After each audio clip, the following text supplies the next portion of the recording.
compartilhar com você hoje à noite sobre o Deus da segunda chance. Deus tem falado muito ao meu coração esses dias sobre algumas coisas acerca de oportunidades, perdidas, acerca de pessoas que têm aberto mão daquilo que Deus tem para a sua vida, enquanto que outras pessoas estão desfrutando daquilo que era para algumas pessoas estarem desfrutando. E dessa reflexão surgiu essa mensagem. Eu quero ler o texto de Jonas, capítulo 1, versículos 1 e 2, 1 a 3. Jonas capítulo 1, versículos de 1 a 3, diz assim: a palavra do Senhor veio a Jonas, filho de Amitai, com esta ordem: vá depressa à grande cidade de Nínive e pregue contra ela, porque a sua maldade subiu até a minha presença. Mas Jonas fugiu da presença do Senhor, dirigindo-se para Tarsis. Desceu à cidade de Jope, onde encontrou um navio que se destinava àquele porto. Depois de pagar a passagem, embarcou para Tarsis para fugir do Senhor. Amém? E eu quero ler também ainda Jonas capítulo 3. Jonas capítulo 3, os versículos 1 e 2. A palavra do Senhor veio a Jonas pela segunda vez. Diga comigo, pela segunda vez. Então a palavra do Senhor veio a Jonas pela segunda vez com esta ordem: vá à grande cidade de Nínive, pregue contra ela a mensagem que eu vou dar a você. E Jonas obedeceu a palavra do Senhor e foi para Nínive. Era uma cidade muito grande, demorava-se 3 dias para percorrê-la. Amém? Queridos, quando nós olhamos para a Bíblia, e o Deus que nós encontramos na Bíblia é um Deus de misericórdia, é um Deus que nos dá sempre uma outra oportunidade de obedecê-lo. Por que eu digo Deus da Bíblia? Porque infelizmente hoje está muito difícil encontrar ou discernir o Deus da Bíblia do Deus dos homens. Tem muito Deus sendo pregado por aí nos púlpitos que não tem nada a ver com o Deus da Bíblia. Mas quando nós olhamos para o Deus da Bíblia, nós encontramos um Deus misericordioso. Nós encontramos um Deus disposto a perdoar. Nós encontramos um Deus disposto a dar uma segunda oportunidade, uma segunda chance para nós o obedecermos. E antes de me ater ao texto de Jonas, eu quero usar mais um texto, mais uma história para reafirmar esse princípio, essa virtude de Deus. Quando nós olhamos para o texto da mulher pecadora, que está em João capítulo 8, versículo de 1 a 11, o texto diz que Jesus foi para o Monte das Oliveiras, e quando ele estava ali já pela manhã, chegam a ele alguns fariseus, trazendo até ele uma mulher adúltera, uma mulher que havia sido pega no ato do adultério. E naquela época a lei dizia que o adultério a pena do adultério era morte por apedrejamento. E aqueles fariseus trazem aquela mulher até Jesus, certos de que Jesus ia condená-la, mandar levá-la para fora da cidade, como era o costume, e apedrejá-las até a morte. Só que quando eles chegam com aquela mulher diante de Jesus, Jesus pergunta para aqueles homens que estavam condenando aquela mulher. Ele pergunta para eles, e ele diz: quem não tiver pecado, atire a primeira pedra.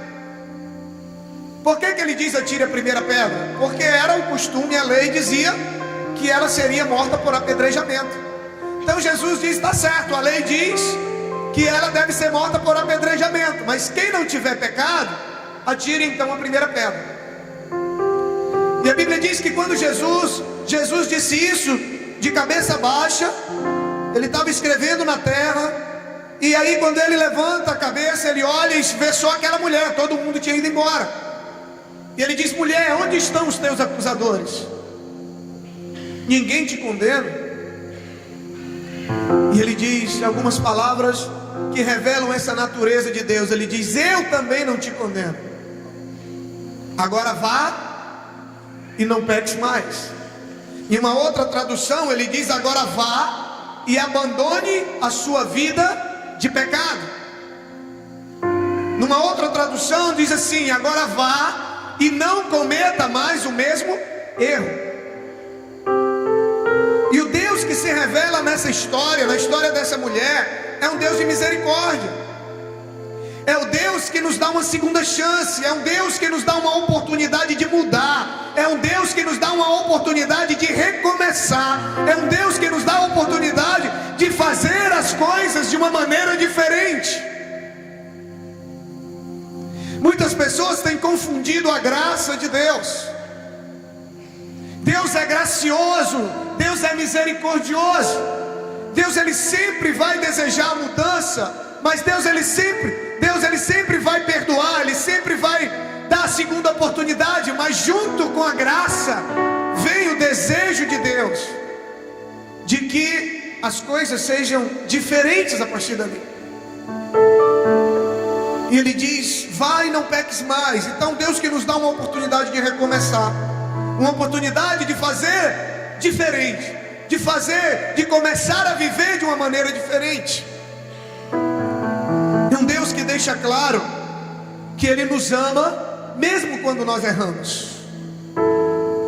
Deus nos ama mesmo quando nós erramos.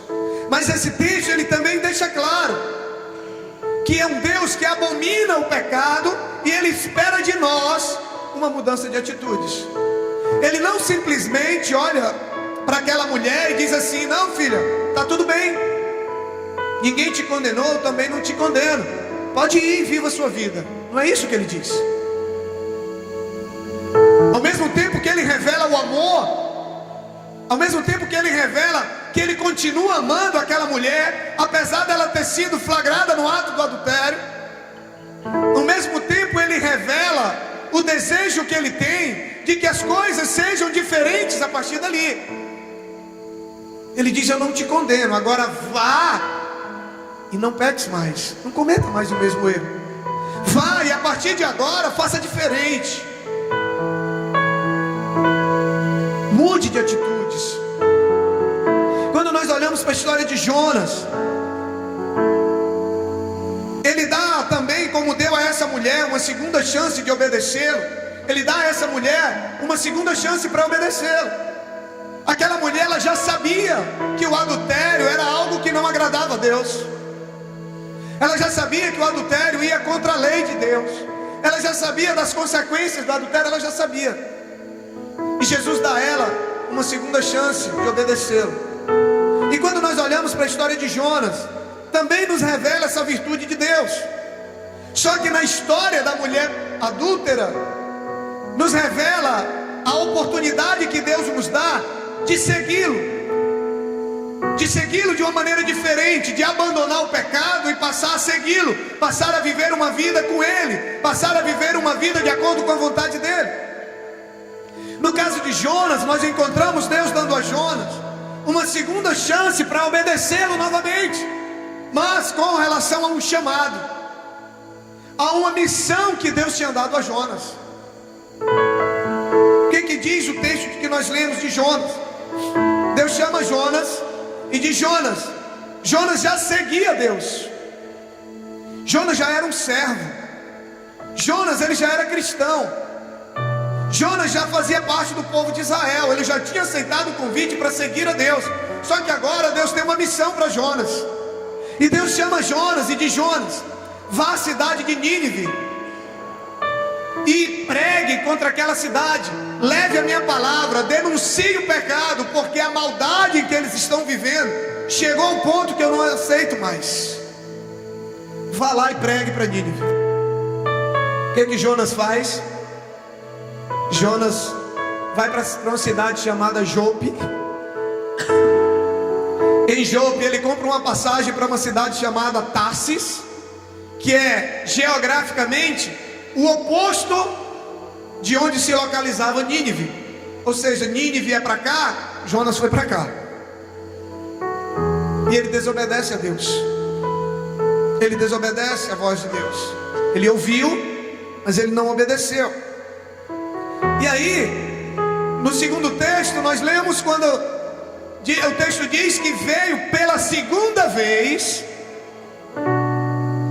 a voz de Deus a Jonas, mandando Jonas ir para Nínive, pregar para aquela cidade, porque o pecado lá estava tomando conta da cidade. E mais uma vez nós encontramos um Deus disposto a perdoar, um Deus disposto a dar uma segunda chance, uma nova oportunidade, mas um Deus esperando uma mudança de atitude. Um Deus esperando uma atitude de obediência. Deus não desistiu de Jonas. Mesmo Jonas não tendo obedecido da primeira vez, Deus deu a ele uma nova oportunidade para que ele obedecesse. Queridos, Deus ele tem sonhos e projetos para todos nós. Ninguém foi colocado nesse mundo por acaso. Ninguém é colocado nesse mundo e diz assim, Deus disse assim, não, eu vou gerar o Nosé, ele vai nascer e vamos ver o que vai dar lá na terra, né? Vamos ver se vai acontecer alguma coisa. Vamos ver, você bota lá, joga lá em cima e deixa lá. Não é assim não, querido.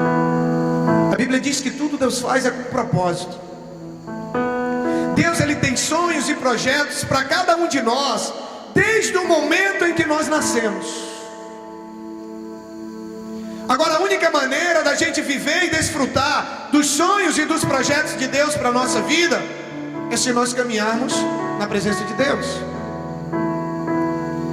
E Deus ele tem um caminho para todos nós. Deus tem um chamado, Deus tem uma missão para todos nós.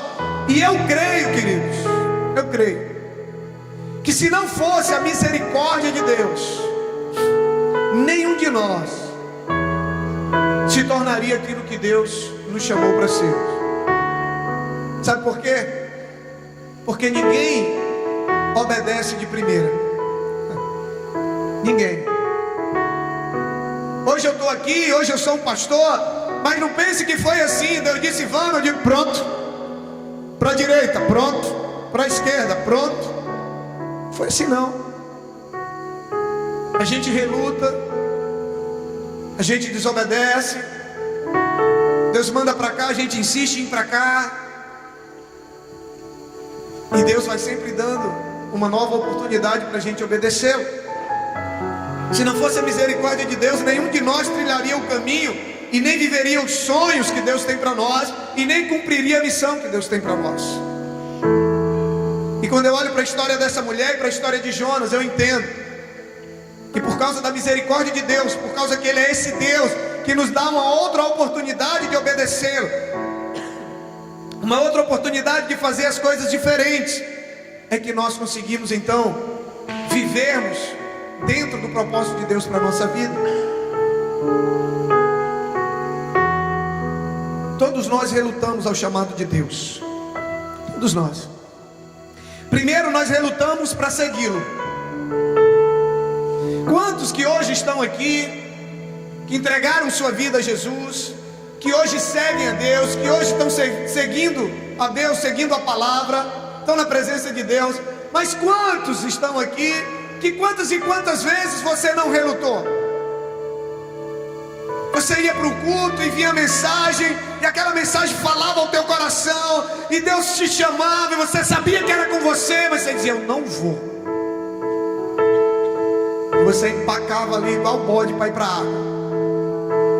Aí você ia numa célula, e de repente numa confraternização do seu trabalho, de repente alguém traz uma palavra, e Deus fala contigo, e Deus te chama de novo. Não vou. E você resistiu, até que chegou o dia que você decidiu obedecer e deixar Deus conduzir a tua vida? Quantos hoje estão em ministérios, mas que relutaram o chamado de Deus?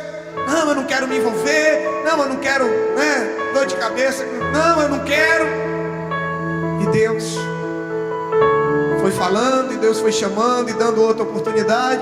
E por causa dessas oportunidades, hoje você está fazendo aquilo que Deus te chamou para fazer. Quantos de nós resistimos, relutamos para segui-lo?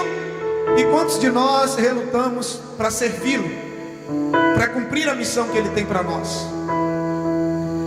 Há pessoas que vêm relutando em obedecer a Deus há muito tempo. Pessoas que Deus vem chamando para andar com Ele. Pessoas que Deus vem chamando para se separar do pecado. Pessoas que Deus vem tentando mostrar: filho, eu tenho planos para a tua vida, eu tenho projetos, eu quero que você ande comigo. Mas a pessoa continua relutando, continua insistindo em querer voltar para o pecado, continua insistindo em não querer abandonar o mundo, mesmo ouvindo a voz de Deus, mesmo sabendo de maneira tão clara que a vontade de Deus, que o chamado de Deus é para você estar com Ele, mesmo sabendo de maneira tão clara que o teu tempo no mundo já encerrou, que a tua caminhada distante de Deus já encerrou. Mas muitas vezes a gente insiste em não obedecer, em não dar ouvidos a Ele. Insiste mesmo ouvindo a voz de Deus, mesmo sabendo qual é a vontade de Deus. Outros resistem ao chamado de Deus para servi-lo com seus dons. Quantas pessoas que Deus tem desafiado e Deus tem chamado para servi-lo com os seus dons, para dedicar o seu tempo, para servir na obra, mas a pessoa continua resistindo, para ser bênção na vida de outras pessoas, para ser bênção na sua própria vida. Mas mesmo sabendo qual é a vontade de Deus para a sua vida, pessoas continuam desobedecendo. Continuam desobedecendo. E aí nós olhamos para a história desses dois personagens bíblicos, e a gente percebe a graça e a misericórdia de Deus nos dando sempre uma outra oportunidade, mas exigindo de nós uma mudança de atitude. Talvez você venha fugindo do chamado de Deus para a sua vida, querido. Eu não sei quanto tempo você foge do chamado de Deus para você segui-lo. Eu não sei quanto tempo faz que você ouviu pela primeira vez a frase assim: você quer aceitar Jesus? Você quer seguir a Jesus? Você quer entregar a sua vida a Jesus? Eu não sei. Eu não sei há quanto tempo, eu não sei quantas vezes você já ouviu isso. Eu não sei quantas vezes Deus já falou ao íntimo do teu coração e você resistiu. Eu não sei, mas talvez você saiba. Deus falou com Jonas 2 vezes. E entre um chamado e outro de Jonas, Jonas teve muitas experiências.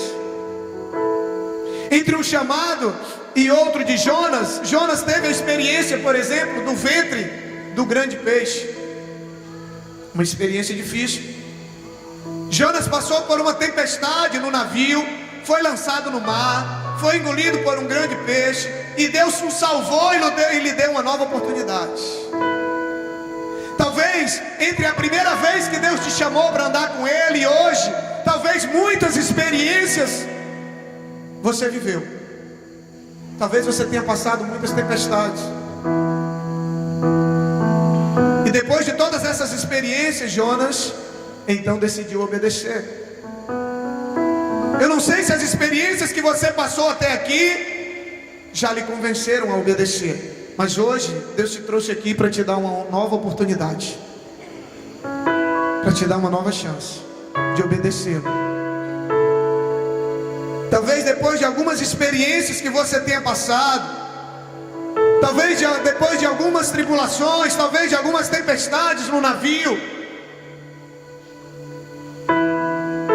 talvez depois dessas experiências você esteja disposto a ouvir a voz de Deus e decidir obedecer. Queridos, quando Deus nos escolhe, quando Deus nos chama, nós só temos uma opção.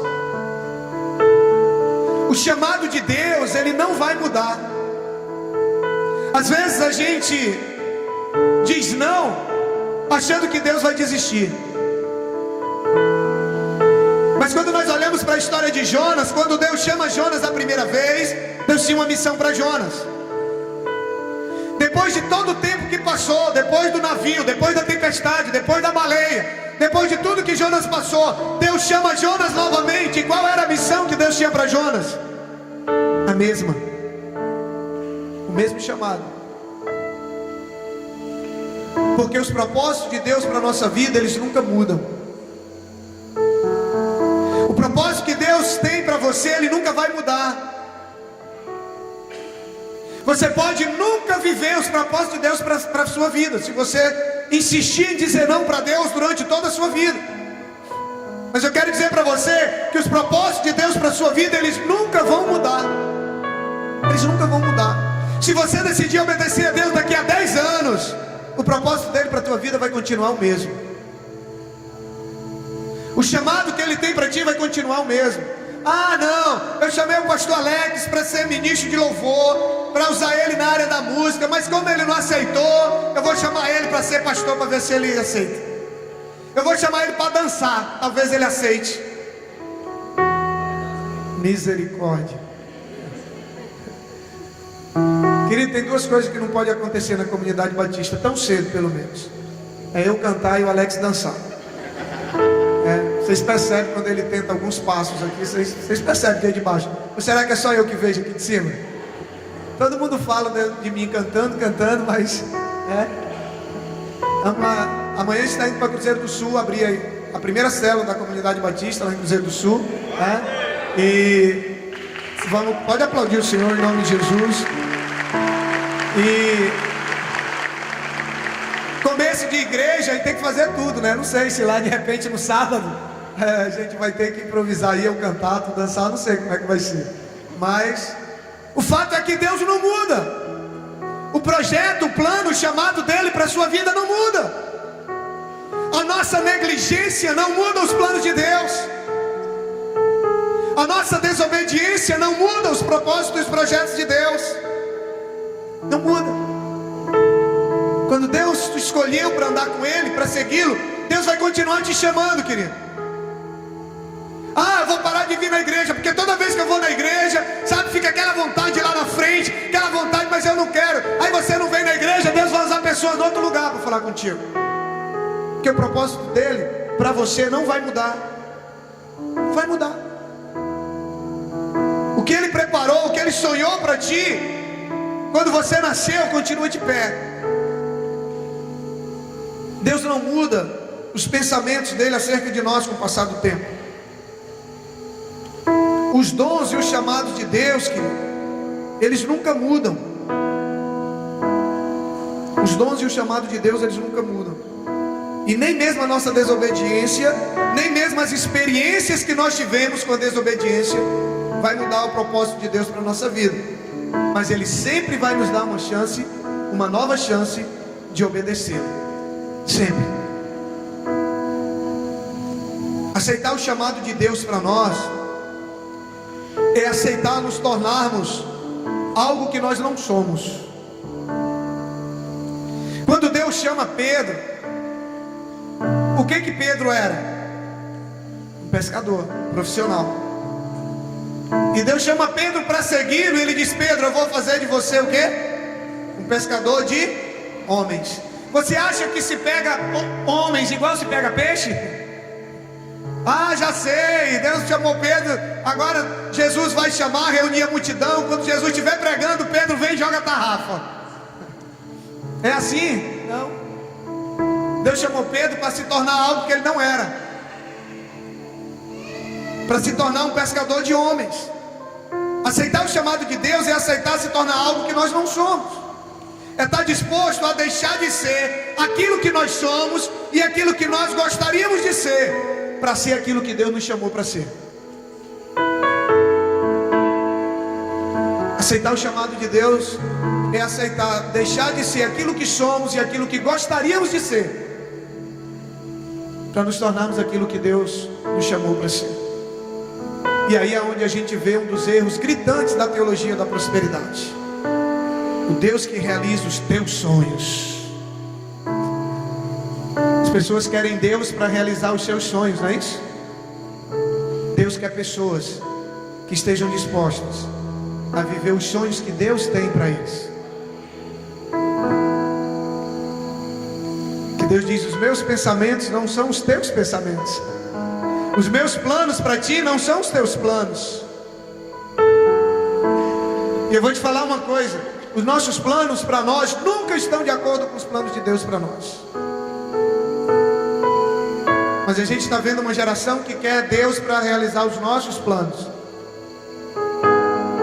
Aceitar o chamado de Deus é aceitar abrir mão daquilo que somos e que gostaríamos de ser, para nos tornarmos aquilo que Ele quer que nós sejamos, que Ele nos chamou para ser. E aí, quando fala de chamado,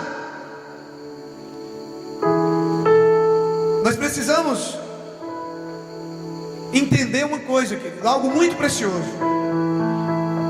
Quando fala de chamado, quando fala de seguir a Deus e de servir a Deus, nós precisamos entender uma coisa: os maiores beneficiados em seguir e em servir a Deus somos nós. Seguir a Deus e servir a Deus é um privilégio para nós. É um privilégio para nós. A nossa desobediência, a nossa negligência, ela não vai mudar o curso do exército triunfante de Deus. Você precisa entender isso. Às vezes tem pessoas que por um motivo ou outro, elas dizem assim: eu vou sair da igreja, vou me afastar da igreja, vou para o mundo. Qual é a mentalidade que está na cabeça dessa pessoa? É como se ela quisesse fazer mal a Deus ou fazer mal a alguém. Quando nós somos chamados para servir a Deus, para fazer a obra de Deus, quando eu sou chamado para pregar o Evangelho, quando eu sou chamado para liderar uma célula, quando eu sou chamado para discipular uma pessoa, quando eu sou chamado para filmar, para estar no som, para dançar, quando eu sou chamado para servir a Deus, é um privilégio para mim e para você, é uma honra. As pessoas acham que Deus está pegando um boi porque você está servindo. É assim que muita gente pensa. Eu e você estamos pegando uma fazenda por poder servir a Ele. Essa que é a realidade. É um privilégio, é uma honra andar com o Rei. Quando Deus te chama para andar com Ele, quando Deus te chama para segui-lo, quando Deus te desafia para dizer: filho, entrega a tua vida para mim, que eu quero andar contigo, é uma honra e um privilégio para nós. Não é para Deus, é para nós. Quando Deus nos chama para fazer a obra dele, é um privilégio para nós. O que eu acho interessante, sabe o que é? É que as pessoas se sentem honradas em andar do lado do governador. As pessoas se sentem honradas em tirar uma foto com um cantor famoso. Mas as pessoas não se sentem honradas em andar com Deus, que é o Rei dos Reis. A gente sabe como é que funciona. A gente vem um ministro aqui, aí está lá dando entrevista, tem 300 papagaios de pirata com a cabeça assim para aparecer do lado do ministro. As pessoas se sentem honradas em ser recebidas por um governador, por um presidente, por um prefeito, por uma autoridade. E não há erro nenhum nisso, se sentir honrado por isso. O problema é que nós nos sentimos honrados. Tem gente que, se o governador ligar e disser assim: ô Neto, pô, preciso de um favor seu. Nossa, o governador me ligou, pediu um favor para mim. A pessoa vai lá, resolve, faz o que puder para... Mas a gente não se sente honrado na mesma proporção quando Deus nos chama para fazer algo para Ele. A gente vai servir muitas vezes achando que Deus é que está... Deus está pegando um boi, o pastor está pegando um boi. quando na verdade nós somos os privilegiados, quando somos chamados para andar com Ele. Se o governador ligasse para você e disse: amanhã eu quero que você passe o dia comigo, você vai andar comigo aí, eu quero que você vá resolver algumas coisas comigo. Não adianta você me dizer que não ia se sentir honrado, que eu sei que ia. Por que nós não nos sentimos honrados quando Deus nos chama para andar com Ele? Por que nós não nos sentimos honrados quando Deus nos chama para servir a Ele? Para fazer parte, sabe, da equipe de trabalho. Quando acontecem as eleições, fica aquela expectativa, né? Todo mundo querendo fazer parte da equipe de trabalho do governador, secretários de Estado, aqueles que vão estar ali do lado, e estão abrindo mão muitas vezes de um convite que Deus faz para você fazer parte da equipe de trabalho dele.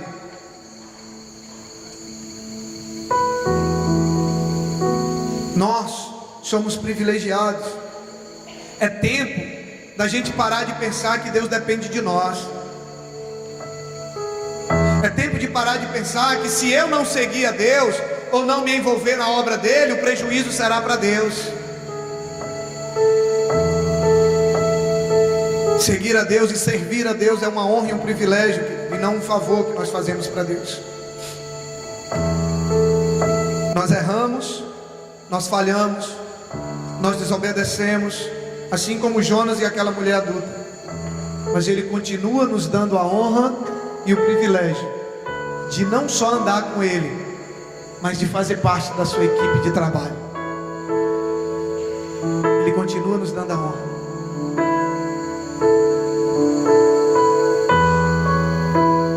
Eu lembro da história que está lá em Mateus capítulo 22, versículos de 1 a 10. Jesus preparou um banquete e Ele tinha uma lista de convidados, e Ele manda os seus homens convidar as pessoas. E a Bíblia diz que daquelas pessoas que foram convidadas, eles não quiseram ir. Alguns foram para o seu campo, outros para o seu trabalho, outros para os seus afazeres. E a Bíblia diz que eles não aceitaram o convite. Mateus 22, versículo de 1 a 10. Ele diz assim: enviou seus servos aos que tinham sido convidados para o banquete, dizendo-os que viessem, mas eles não quiseram vir. De novo enviou seus servos e disse: digam os que foram convidados que eu preparei um banquete. Meus bois, meus novilhos gordos foram abatidos, está tudo preparado. Venham para o banquete de casamento.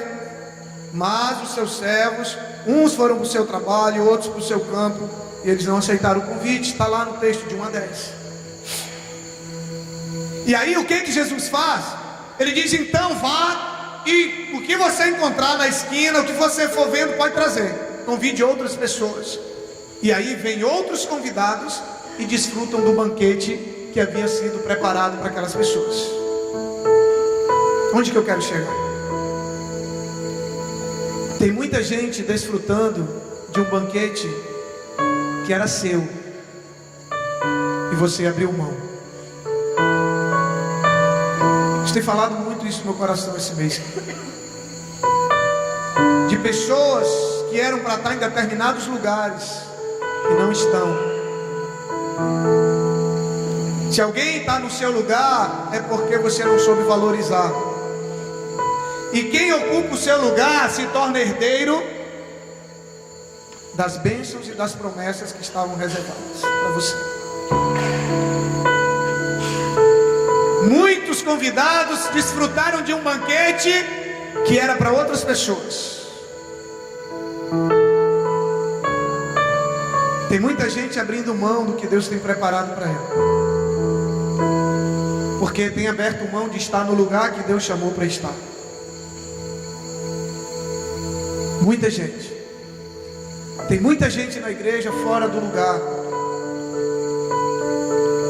que Deus chamou para estar. E como consequência disso, tem outros desfrutando de um banquete que era seu, desfrutando de coisas que Deus preparou para você.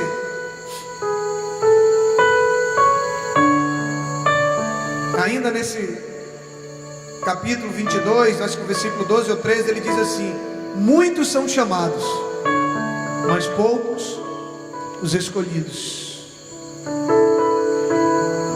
Porque tem muitos que ele chamam, mas não se dispõem. Os escolhidos são aqueles que dizem: eis-me aqui, Senhor.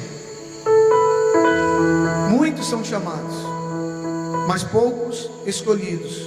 Deus chama muitos, mas Ele escolhe os disponíveis. Talvez Deus venha chamando pessoas aqui há tanto tempo para segui-lo, para andar com Ele, para abandonar o pecado, para se separar para Ele, para entregar a sua vida para Ele. E você tem visto outras pessoas entregando e começando a desfrutar. Muitas pessoas aqui que Deus tem chamado para servir com seus dons, mas nunca tem tempo, não tem disponibilidade. E Deus chama, mas Deus acaba escolhendo outros, porque não há disponibilidade. Queridos, Deus está chamando você de novo para fazer uma aliança com Ele. Tem pessoas aqui que eu não sei essa vez qual será o número dessa vez que Deus está te chamando para seguir a Ele, para entregar a tua vida para Ele. Ele está te dando uma nova oportunidade. Você tem uma nova oportunidade de obedecê-lo, de restaurar a tua aliança com Ele, de servir a Ele. Ele nunca vai mudar os planos dele para você. O que Deus quer fazer na tua vida hoje é a mesma coisa que Ele sempre quis fazer, talvez há 10 anos atrás, quando Ele começou a te chamar para segui-lo. O que Deus tem para você fazer na obra dele é a mesma coisa que Ele te chamou talvez há 10 anos atrás, e você continua desobedecendo. Os planos dele para você nunca vão mudar.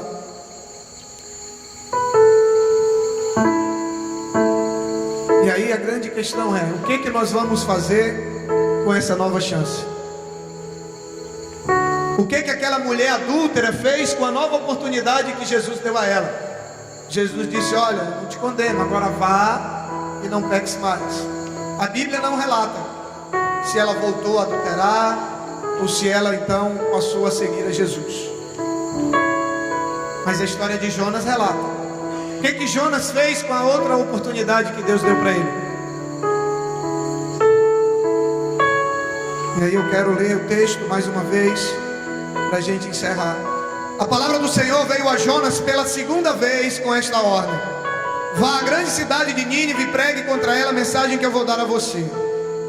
E Jonas obedeceu a palavra do Senhor e foi para Nínive. Jonas aproveitou a segunda oportunidade que Deus deu a ele para fazer as coisas diferentes.